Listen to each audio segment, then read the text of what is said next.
Actualmente, ya llegaya na sa Islandia, ya puede kuhi el autoridad de más reciente ta descarga mag-alegaw smuggled produkto que ta incluhi el arroz y azúcar. A mediante la investigación del Buro de Aduana con el Magalancha, mayoría de este no hay puede acomoda na pantalan por causa que no hay más según espacio.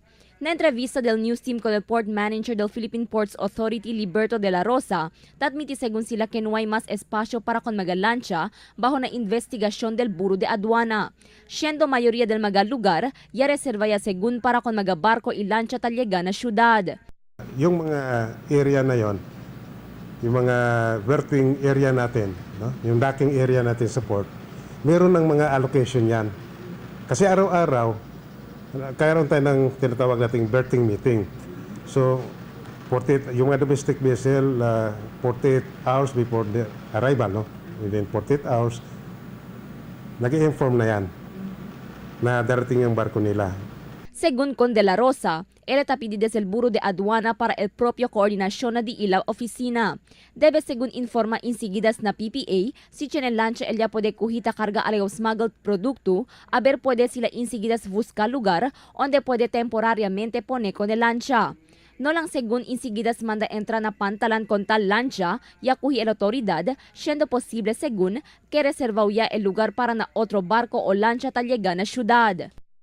Ni-request namin yung Bureau of Custom na ipaalam sa amin para baka mahanapan namin, may bakante pa na pwede siyang paglagyan. Huwag lang doon na kung saan-saan ilagay na meron nang naka-allocate yan na darating. Kaya meron rin tayong mga barko kasi na regular na yung schedule nila. Although hindi pa sila dumating, baka mamaya yan darating.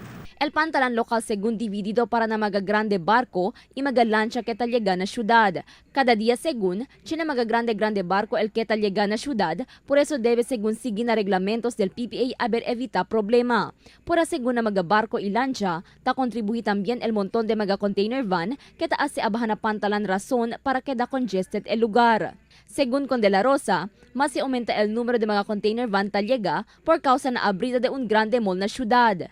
Ako marami tayong domestic containers dito dahil naragdagan kasi yung ating cargo. Yung isa naka-contribute dito yung KCC. Pumasok yung bagong shipping lines dito, yung Gotong Southern.